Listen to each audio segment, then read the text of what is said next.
Feeling like the president, but I can't vote, boy. Picked him out from miles away, he in my scope, boy.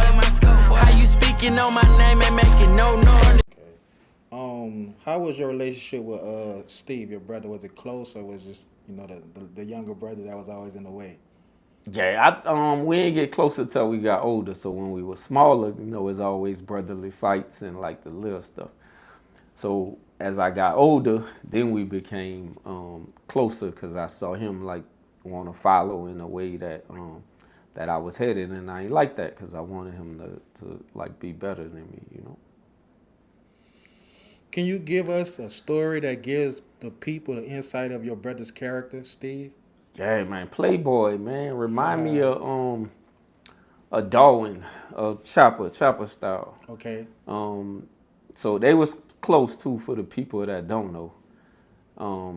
That's why it shocked me when dude signed to No Limit. And I ain't here to count his pockets either, but Right. the baby bangs, the curls, you know how it was in the city during that era. So that was Steve, heavy on the girls. I mean, a young age, like 11, 12, 13. Yeah, man, real Playboy type. So the image that they try to give him, not with this situation, but in general, saying he was thugging and toting ladders and switches, and I don't know that because I was gone. You know what I mean? Did he leave kids? Did he have kids before he left? No kids? babies. Yeah. Okay. Where were you when you heard about the news about your brother? And Leavenworth in the pen. Yeah. And how did that was when the chaplain came, huh? That visit. Okay.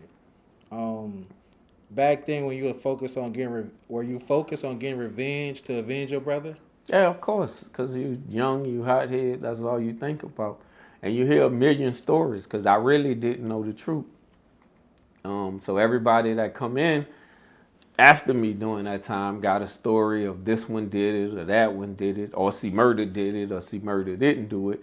And there's a million different stories, man. And they didn't start lining up until I ran into Wango brother. And then all of the stories started sounding alike. And then I did my own research when I got out and sat in the second trial. And like I said, that's why I come to the conclusion that I come to. Oh, so you was in attendance when he did a retrial? Yeah, for the second trial. For the first one, I wasn't there. So for the second one, I was there. Okay. You said back then you wanted to revenge it. As of today, 2025, where we at, April? April. How do you feel now? Hey, man, I don't want no revenge, man. I hope he get his soul right, bro. Wanting a revenge on any situation is like drinking poison and expecting somebody else to die. You the one drinking the poison and you want somebody else to die. All that bitter and anger and hatred, and it ain't gonna change the situation that happened before that. And at the end of the day, as God who gives and takes life, or allow to give, and like everything happened for a reason. So I don't have no hatred in my heart. I ain't out for revenge or none of that. I wish he get his soul right, but before he meet his maker, bro. How old were you when this happened with Steve? I was inside 19 at the time. And he passed at 16, right? Yeah. Okay, so you was 3 years older than him. Do you mind speaking on your time in 2002 when you were locked up? No, I don't mind speaking on it. What was the reasons and what was going on? So I had joined the military, for those that don't know. I went to boot camp. You get out of boot camp, you go to what we call AIT school, advanced training. So within advanced training, I got good with this female, so to speak.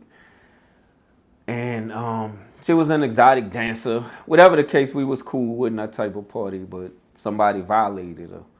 So she came to me instead of going to the police because she felt that the police wouldn't believe her because she was a stripper or whatever the case.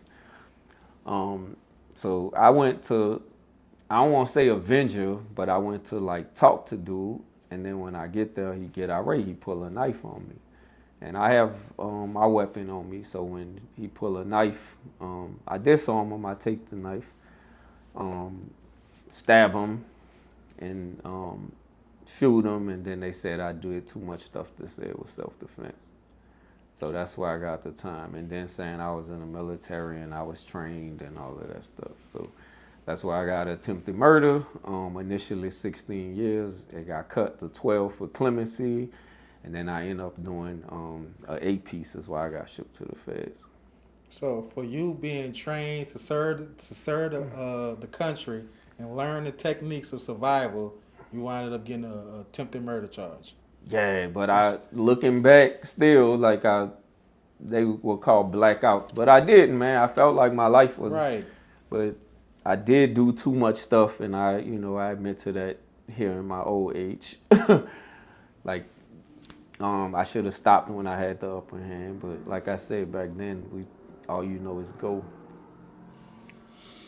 How did you do the time in prison? How was it for you, being that you was once in the military and now you was around convicted people that was not trained to be assassins, or what we should say, and around different type of people? First 2 years is, like I said before, bro, it's hard because you think you're going to come home on the pills.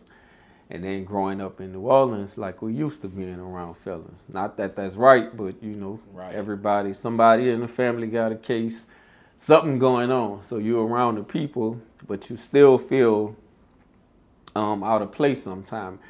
And the funniest though is the last 2 years. So that's when I got shipped to Forest City.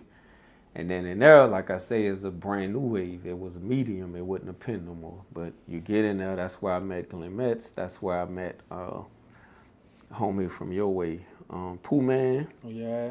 Yeah, he was in the feds with us.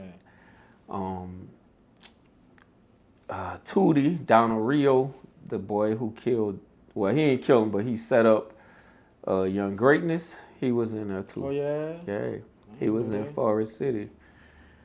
And yeah, man, Jack Boy, since we was little out of Algiers, so I remember him too, but same thing. And so going in there was like different because you're ready to go home, and then you see some of the same people that were like career criminals since LTI days. And it's like, wow. And then here you think you different, but like you at the same path too because you let your anger get the best of you. Did you have any fights in there? In Leavenworth, yeah. In Forest City, no. How many fights you feel you had while you was locked up? You said in Leavenworth? 8 years? Yeah, 3. Yeah. Were you in the feds or in the parish for most of the time, or was it just the... No, just the feds. I never was in the parish. No, bitch ain't bigger than the program. Bitch ain't bigger than the program. Bitch ain't bigger than the program. Next time you need to remember. Bitch ain't bigger than the program. I ain't no nigga bigger than the program.